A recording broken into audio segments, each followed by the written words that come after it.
sister sit and store what I'm about to preach on. Damn, sister, close the door. Watch what you step out on. I said, hey, sister, so before you become a sin, I said, hey, sister, there is more, even if you think there isn't.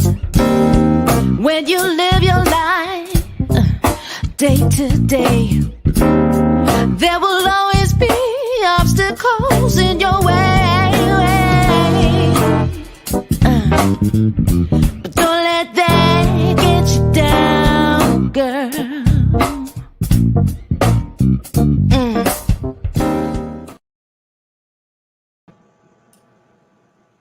And here we are once again, day 2 of our 30 days of HERstory, joined today by the lovely Palmonia Gordon. Palmonia, how are you? Hey, good afternoon. How are you?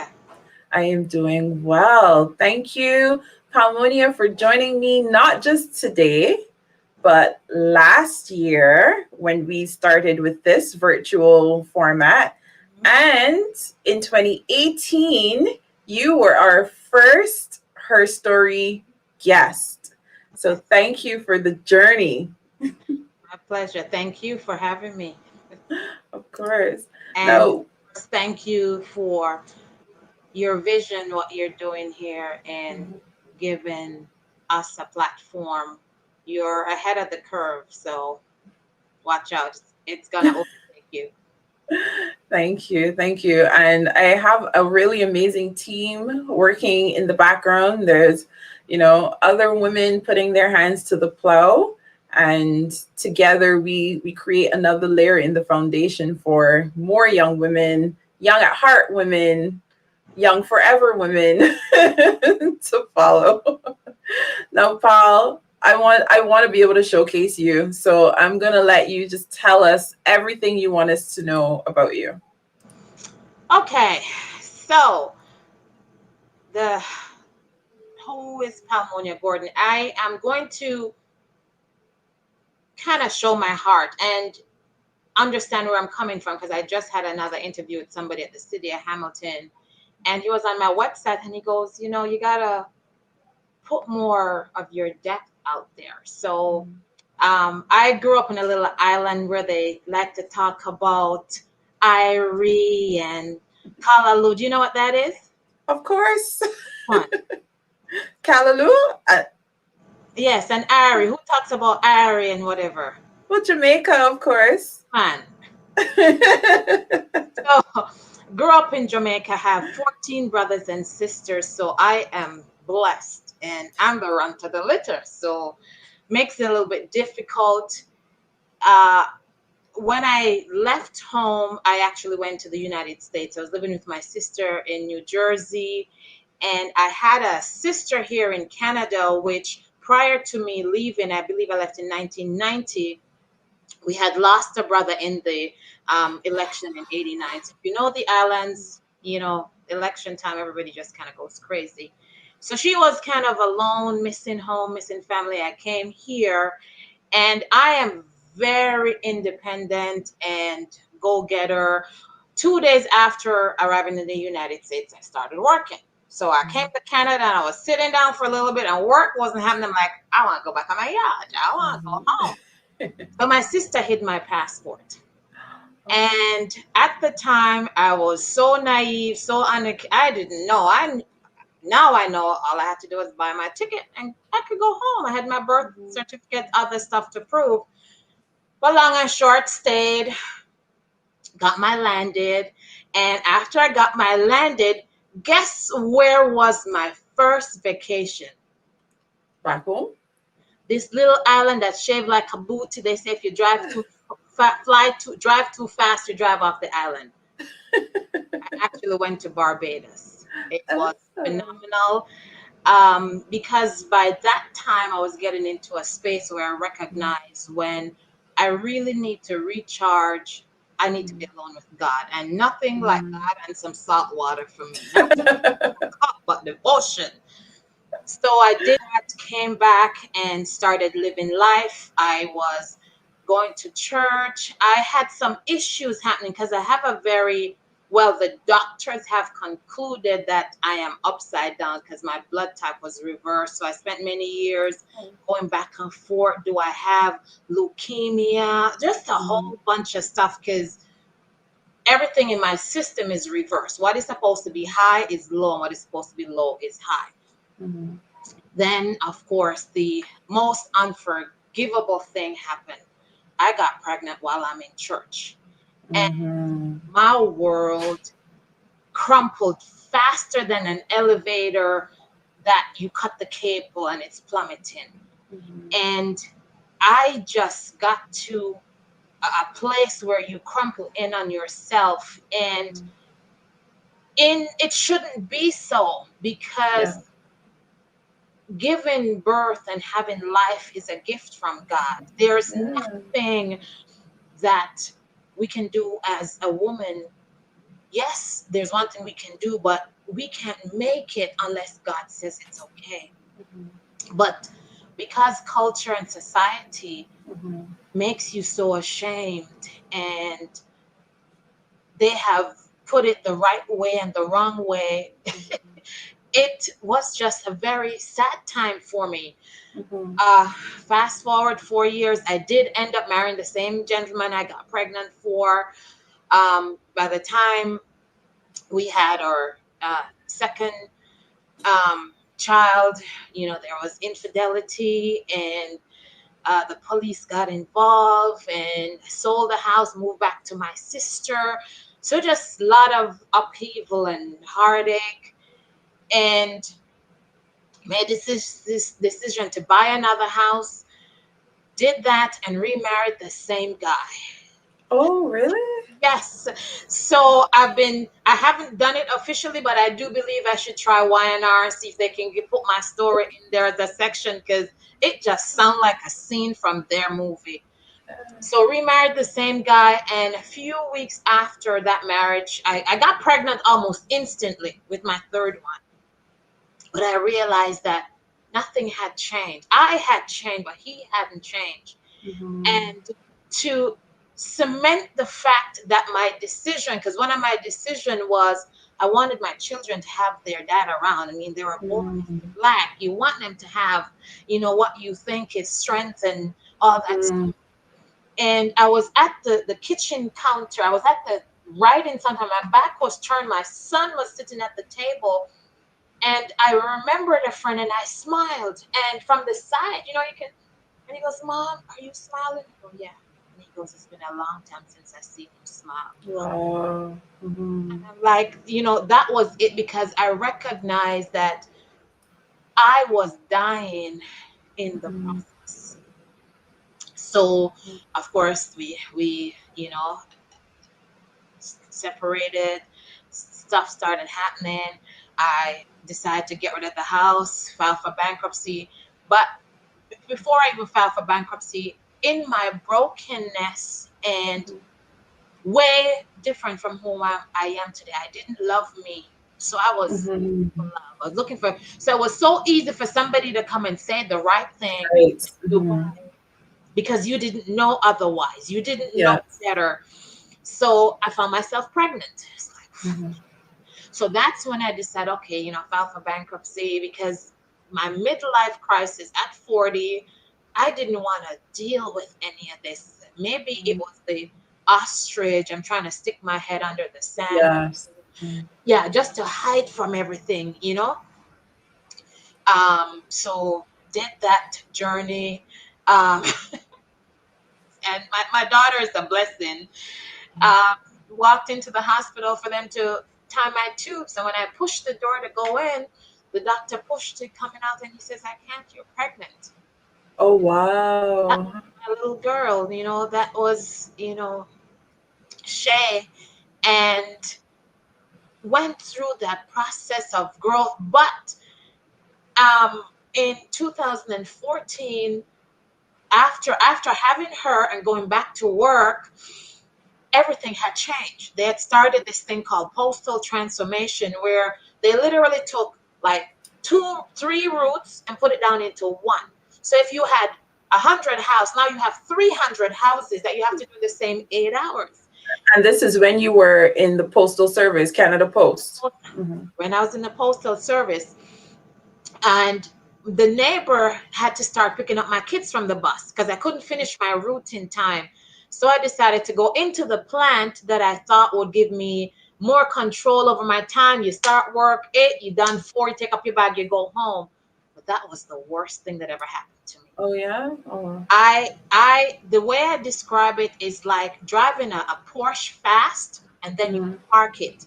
Because I've always been a relief carrier. I cover different people when they're off on holiday and vacation. Now I'm standing all day in one spot. Nothing new to learn. There's no new route. There's no new people. And at times somebody look and she goes, "Pal, you know you're the only one over here working?" I'm like, "I thought I came to work." It was just a different mindset. Mm-hmm. So I literally picked up my bag to go to work one day, and the thought of going postal made sense. I say it often, people laugh, but it's just what happened. I had guys in the plant. One, this Indian guy says, "I don't see you anymore." He says, "I started going into work earlier because when you drive past me," he says, "my car shakes." I'm always so late. Usually have to tear my daughter off my neck and throw her into the babysitter. I mean, I'm in drive before the doors even close. Yeah. So I decided, okay, after doing my rounds and I moved around and I did different sections, I exhausted all the sections in the post office. This guy looked at me in 2014. He goes, "Al, you've moved around everywhere. Where are you going to go now?" And I said, "I'm stuck." And I think that's when the magic of who Palmonia, of who Nadia, of who any of us as an individual kicked in for me.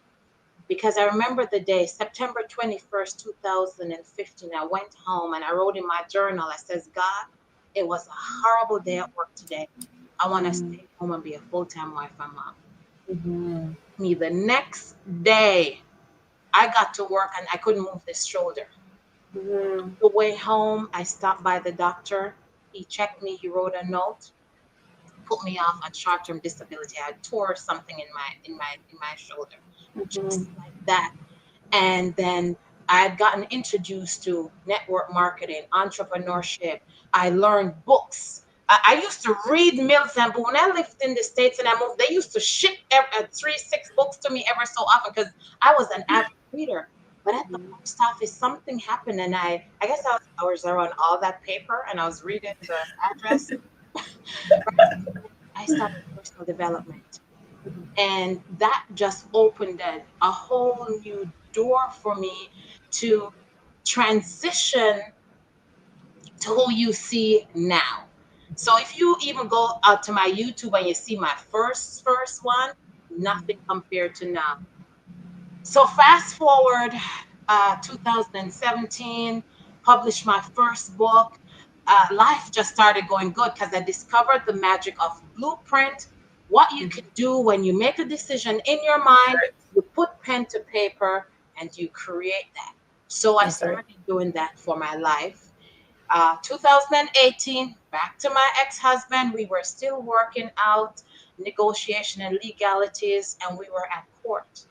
And I heard when the lawyer say, "Well, let's put the paper and see what the judge says," and then I go, "Come back again?" Because at this time, I felt like a speedboat that was at the harbor. I mean, I'm gunning my engine. The anchor was down and I couldn't move. So I'm like, you know what? Cut the dang anchor. Cut it. So I said, give him the kids. Because he was like $30,000 in back child arrears. And I like, cut it. So now, I don't know if you've ever seen the movie Rain Man with Dustin Hoffman and Tom Cruise. I know it, but I've never seen it. Okay, well, there's a scene in the movie because Rain Man, his name was Rayman. Tom Cruise was Raymond, and he couldn't say Rayman, so he said Rain Man. So he was his big brother and he was everything to him. And he was out walking with him one day. They're crossing the street, but he's mentally challenged. Mhm. So he knows when the sign is walk, you walk. When it's stop, it's don't walk. So in the middle of the intersection, the light changed. And he stood there. The sign says don't walk. Sign says don't No. walk. Sign says, and he couldn't get him to move. I felt like that's what happened to me after I gave the kids to my ex, Mhm. because they're my why. That's why I'm striving and I'm building and I'm creating, but maybe even a sense of disappointment because he told me they said they wanted to live with him. Mhm. I had moved outside the city in 2017. So Mhm. what they told me now is they just wanted to finish school and Right. do that Be with transition. their friends. Mhm. So without that proper communication, we Mhm. kind of had a lot of hurt happening and assumptions. So that's 2018, and of course that with him giving them that set the revenue Canada up into all my offices, everything Right. closed, everything shut Mhm. down, and God showed up and Mhm. proved himself to be my sustainer and my Mhm. source and all that. Mhm. 2019, heard that my mom was in a place that I don't believe she should be, having 7 children. So I said, you know what, let her come. Whatever it is we're having, we all have it together. So, ended up with my mom here. 2019, November, day before actually my daughter's birthday. That day is such a powerful day, November 18th. 2017, November 18, I had 2 funerals. I had one speaking engagement and a book launch for the same Wow. day and my daughter's birthday. Wow. So we had an accident in Buffalo with my mom on the way to the airport. Mhm. Totaled my car. Well, and here I. So I was working at the time with an insurance company, doing contract work. Fast forward, that brought into 2010, COVID hit, pandemic, insurance, travel insurance. Ooh, there it is. To here I am today. Mhm. So, great news. My youngest son that was with dad came home June last Oh, year. Said he wanted to come back home. So yeah. I think that has really revitalized me, Mhm. and put me in an even better space. Uh, Mhm. Not sure if you, a little bit about my book, Order It. My book is entitled Order It. I'm not just telling you to order the book, but yes, I am.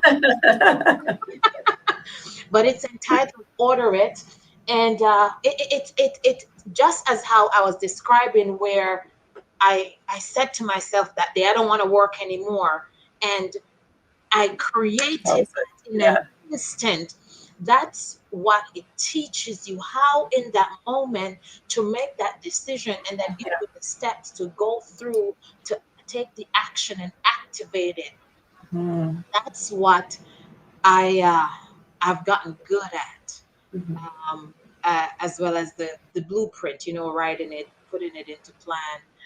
And I think you're caught up like half a century in 20 minutes. I mean, wow, pal. Thank you for like really sharing, because at the end of the day, so many of us are going to be able to see ourselves in some of the points that you made. And what you're sharing is, sis, I did it. It was awful. I'm not going to pretend that I passed everything with flying colors. It was hard, but I got past it.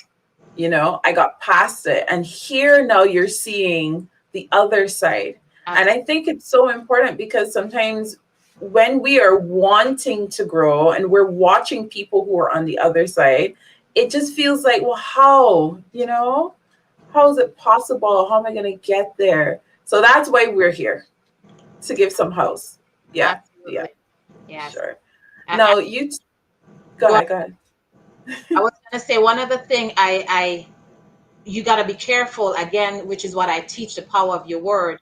When I just started going to church, one of the things I always said, I said I wanted to be like Job. And my girl Oh, why did you say that, Palmonia? from St. Vincent, she said, "Girl, you don't know Did what you you're saying." And I go, did you read the whole book? see, naive me. I said to her, I don't want to go through all that Job go through, but at the end of the day, I want to always hold to God. Now I recognize you can't go become Job unless Tell you. Joe's story. That's right. There you go. Yeah.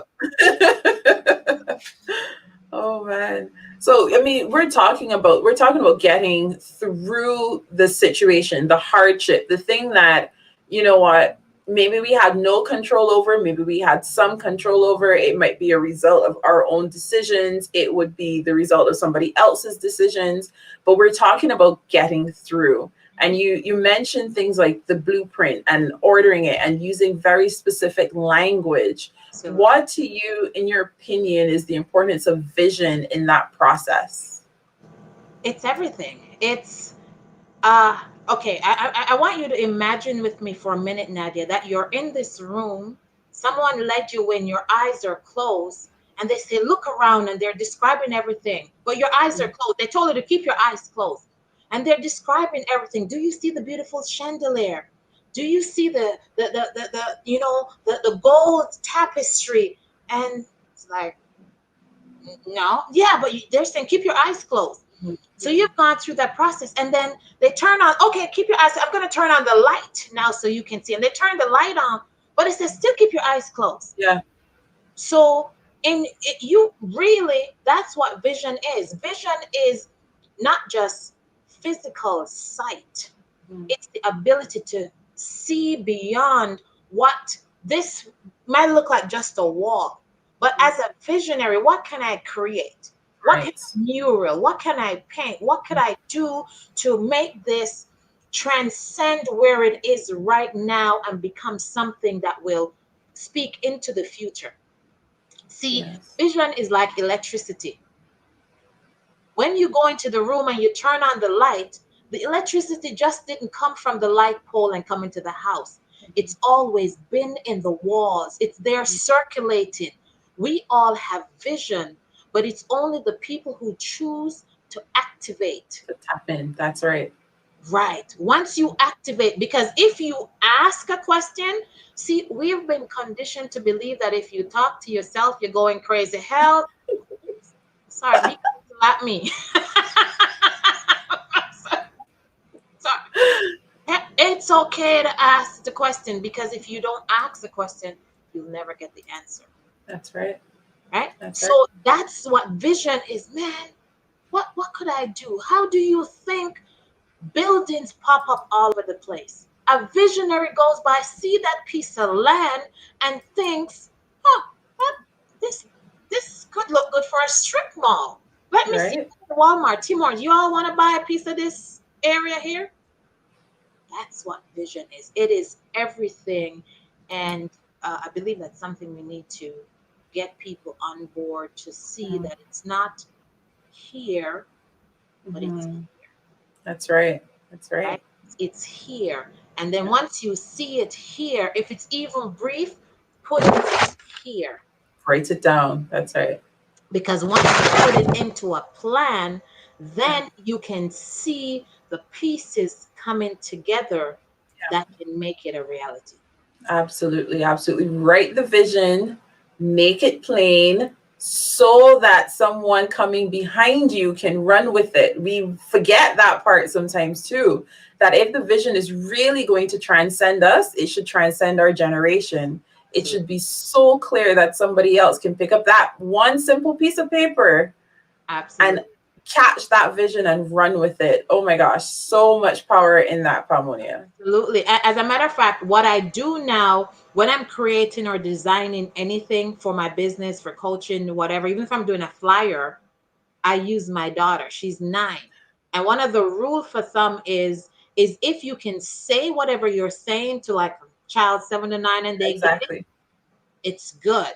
Yes. Right? So I use that as my sounding board. Yes, absolutely. Which empowers her because now she's in elevated conversations with Absolutely. you, absolutely. Now, you talked about some really tough things that you have not just lived through, but thrived through. Can you pull out a time where you felt as though your voice was diminished or silenced? There's many. Culturally, Mhm. I was told, children should be seen and not heard.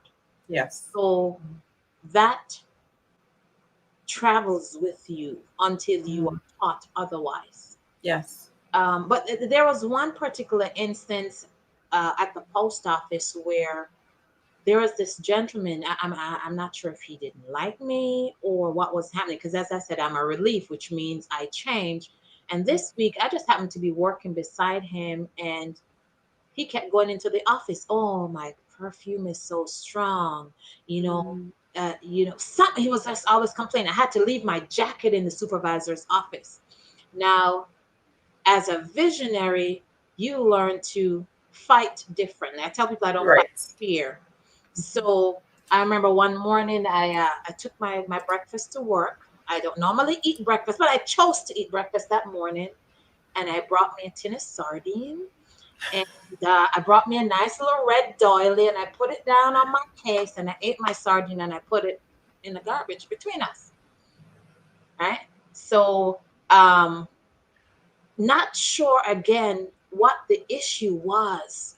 Was it that I was too good at what I do?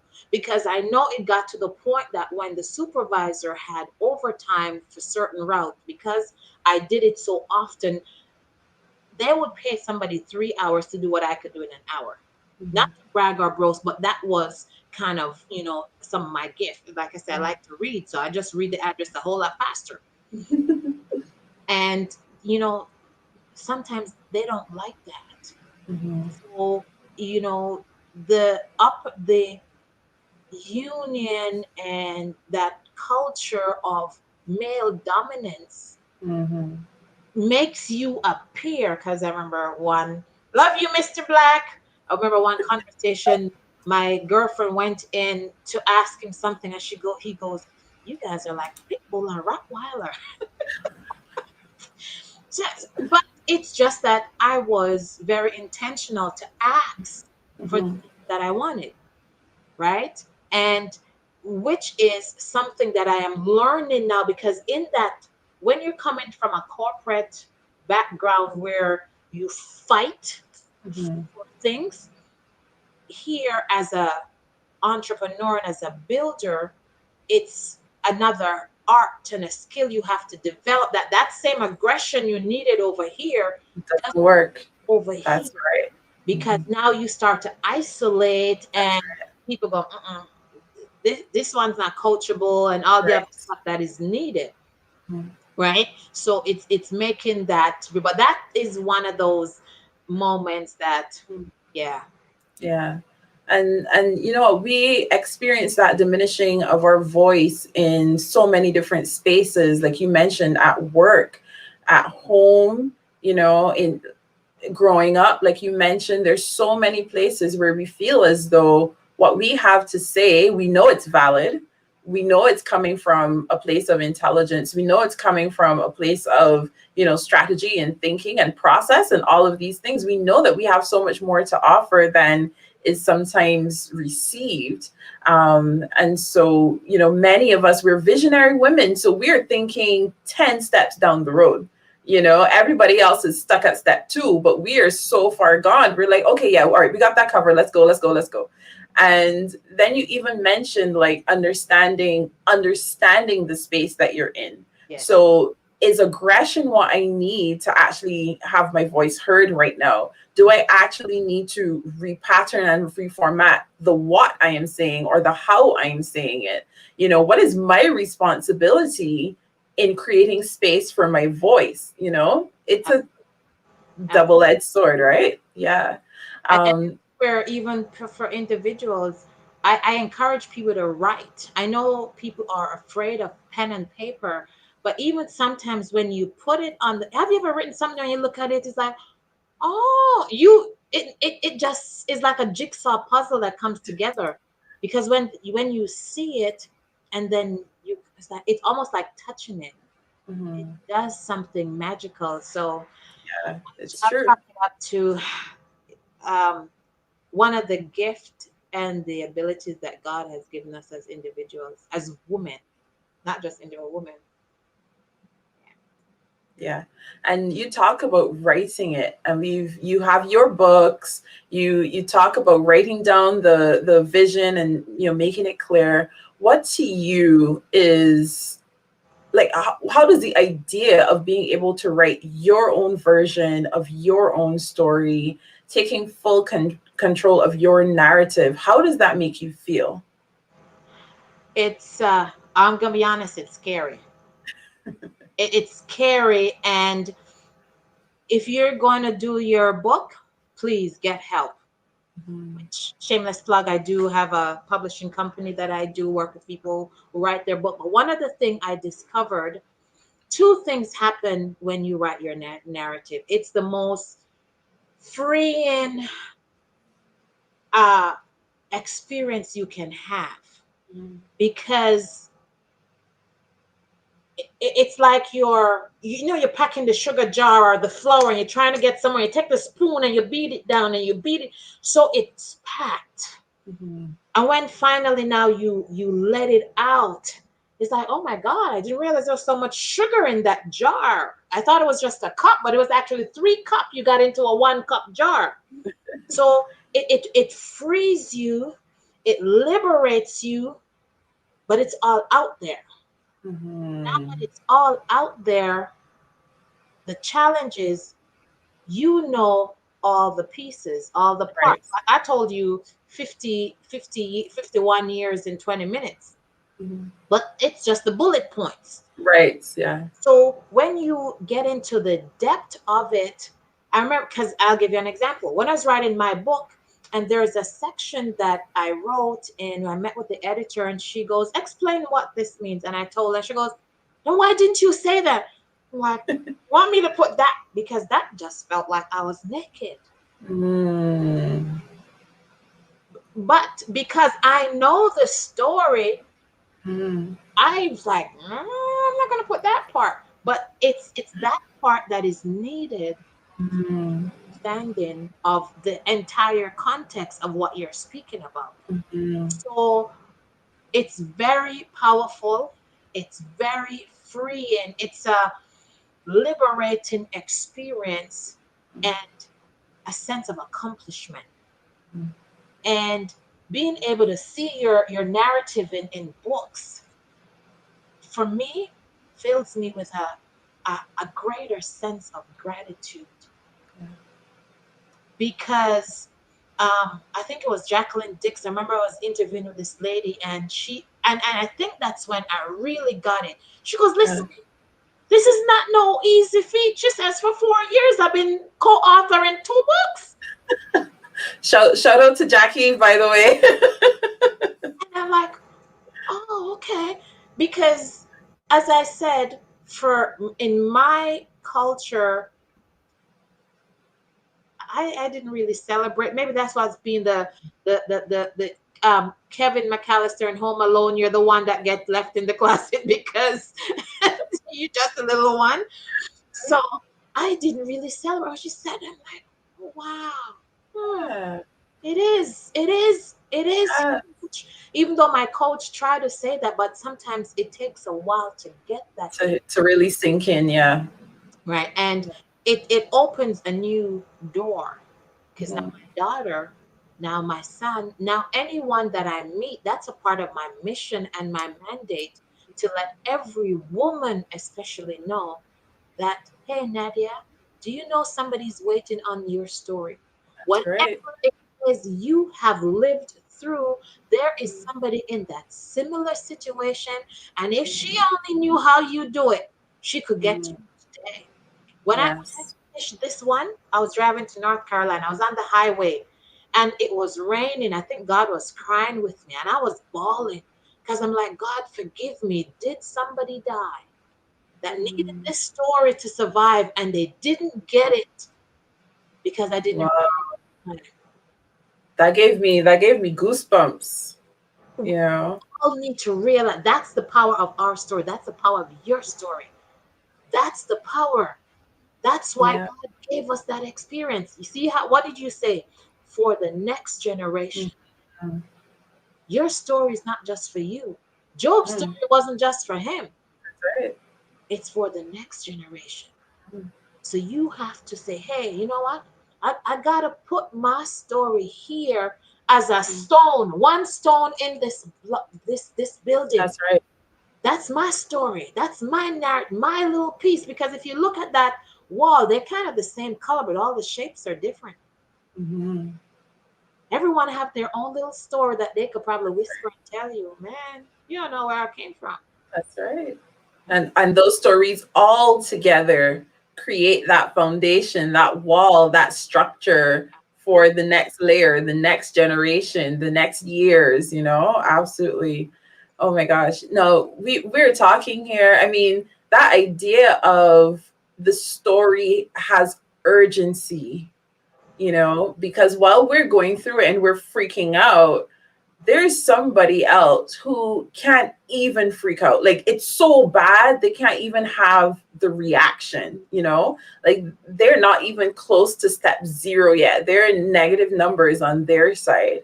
And we feel so, overwhelmed by it and caught by it and everything, not recognizing the power of the steps that we've already taken. And sometimes we feel like we need to be completely done before we start telling the story, and that's not true. You don't need to be, and we going back to your idea of, the male dominated world and whatnot. You don't need to be on top.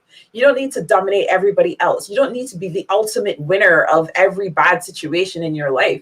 You just need to be willing to take that first step of vulnerability, face that first layer of fear, and start telling the story. Palmonia, that is Yeah. so amazing, so powerful. And you touched on it there, and I want to pull it out a little bit.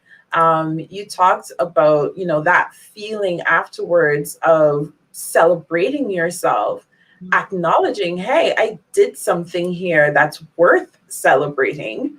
I did something here that, everyone can't do. Everyone should, but they can't do it.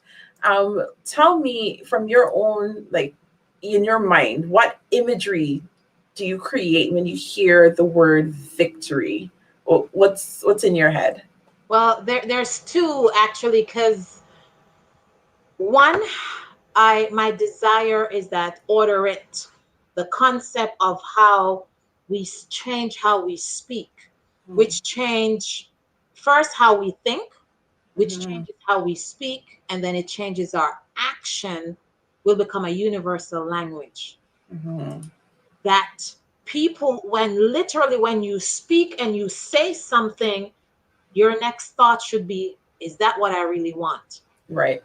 Mm-hmm. Because if you're going to, oh my gosh, that's not what I really want. If you go out and you order a cup of coffee and you go, two coffee, one cream, you go, no, no, change it.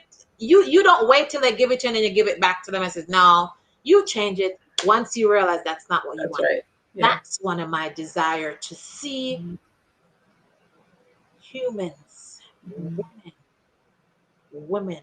especially women who have been victimized in some way, be in a space where they become confident, Mm-hmm. they own who they are, and they can recognize that, man, I can design my life however I want. And then Yes. two, my life vision is a project called Butterfly House, which is to help people make that transition from stuck brokenness, Mm-hmm. homelessness, into back into society. I see myself standing on this hill. It's like a castle, and we're not a hill, but off a little bit, with my husband just standing with his arms wrapped around me, and we're looking down, and it's Christmas time, and hearing the music and knowing that we have individuals in there whose lives have been changed.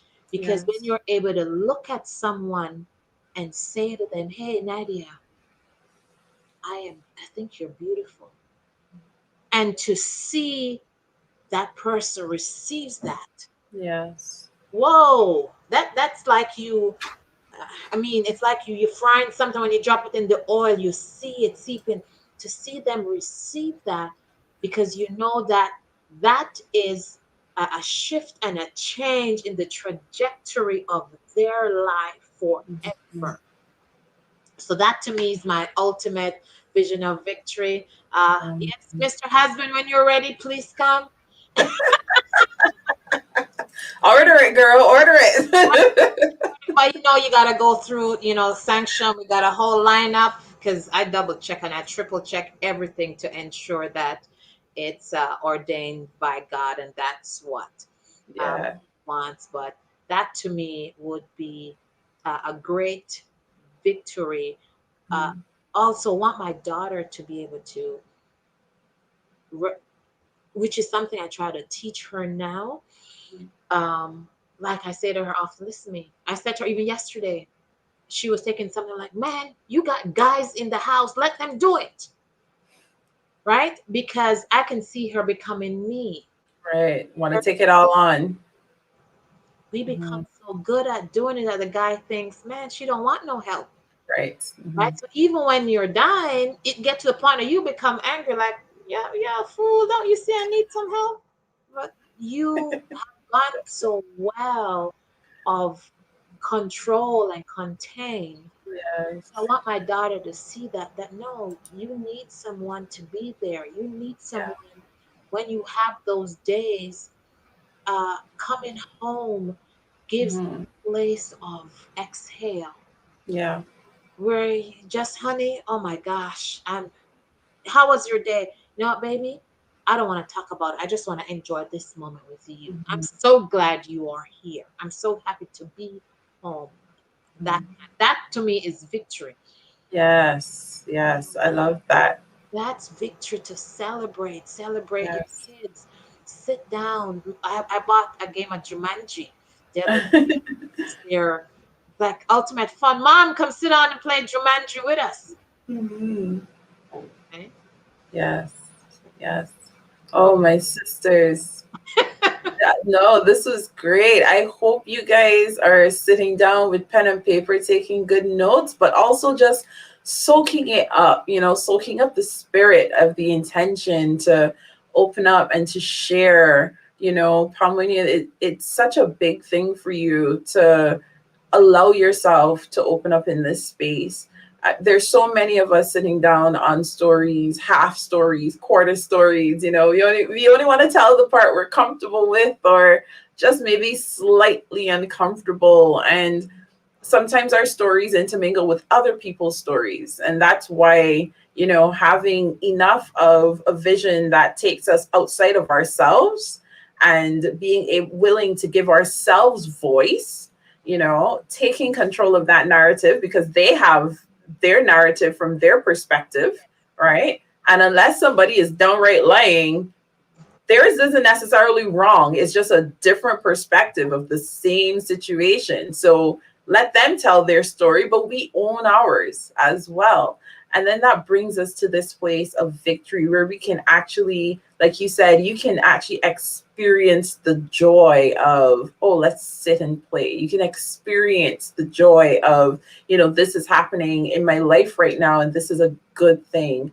I can sit in it. I can see that it's good. I can feel that it's good. And yeah, absolutely. Any parting words before we go, Paul? Um, yes, I would love to say you spoke about those who have half stories and quarter stories. There's no such thing. It's just a story. And I'm Mhm. going to tell you one of the most powerful story that's been out there right now is just two words. Me too. Mm. Mhm. When if any time you stop, if it's just one chapter, right? Mhm. Chapter, because That's right. somebody is going to say, me too. That's right. So that's the most powerful story we can Yeah. uh, give. That's an investment in yourself. It is, as I heard Tyler Perry said when he heard Oprah Winfrey said cathartic the first time. Well, I had to look it up too. He said I had to look it up. But when you write things, Mhm. therapeutic. You're Yes. actually healing yourself in the process of Yes. writing. So for those who don't like to write, go out dollar store, get some pen and paper. If you're afraid somebody's going to read it, get a little tote bag, put it in your lunch bag, put it in a Ziploc bag, throw it in your lunch bag, carry it with you. Put it under your pillow when you go to sleep at night, put it back in your lunch bag when you go out. Whatever works. But give yourself that release. Yes. And Yes. just remember that somebody's waiting on your story. Somebody is Absolutely. waiting and they can't go. They need just a little piece of you. Mhm. Mhm. Please, please, please don't ever let us have to go to the graveyard and go, man, all these stories. Yes. Yes. Me too. That's, Most powerful story, 2 words. yeah. Okay, back to you. Thank you. Thank you for that. My pleasure. And Yes. congrats on, I look forward to the other stories that will Yes. come. The Yeah.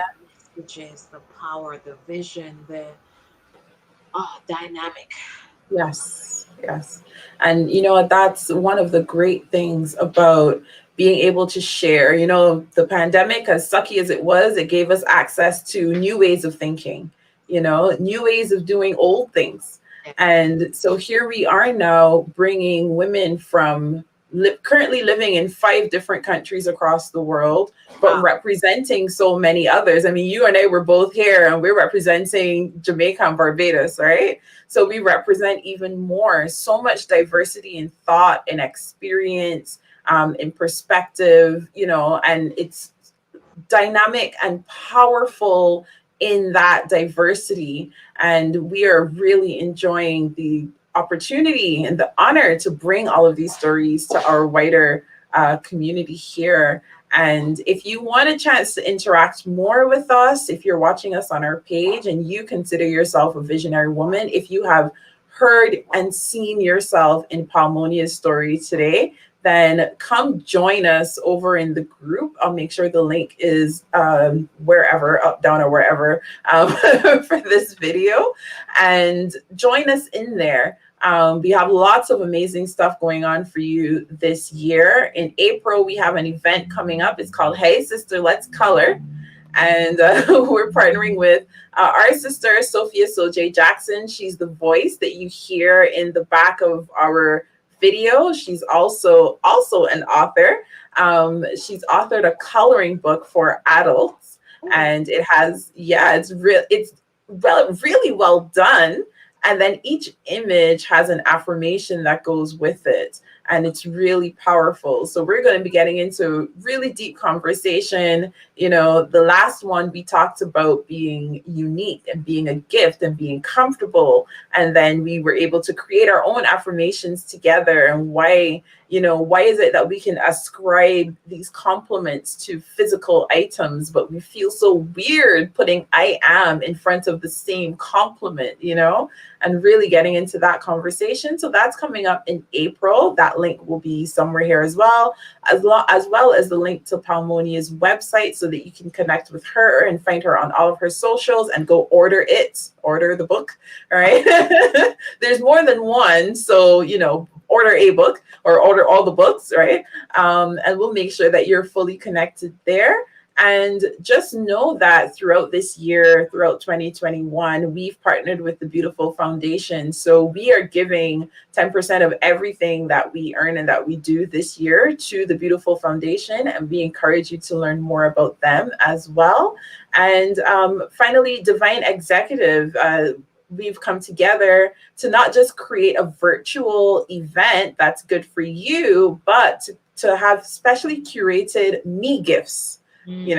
So as you're in the event, you get to pamper yourself and treat yourself, and you get a me gift from us, and just treat yourself to it while you're in that atmosphere, enjoying the company of visionary sisters who get it. And we'll make sure you have all the access to all of that stuff. And if you want to go deeper, we have deeper. Our mastermind sessions are beginning in April. We have 5 masterminds every month for our members, We have 5 phenomenal women, again, from across 3 countries.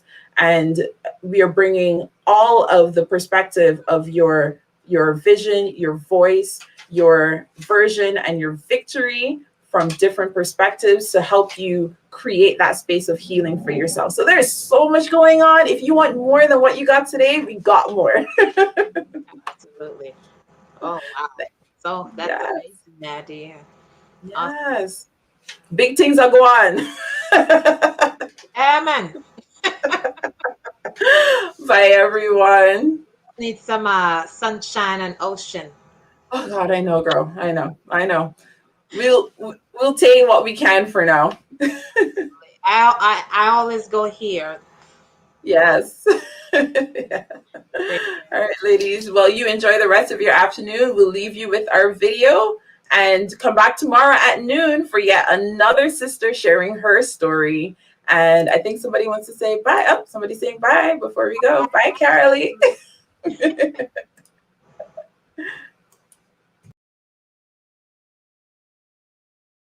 Hey, sister, sitting store, what am I about to preach on? Damn, sister, close the door. Watch what you step out on. I said, hey, sister, so before you become a sin, I said, hey, sister, there is more, even if you think there isn't. When you live your life day to day, there will always be obstacles in your way.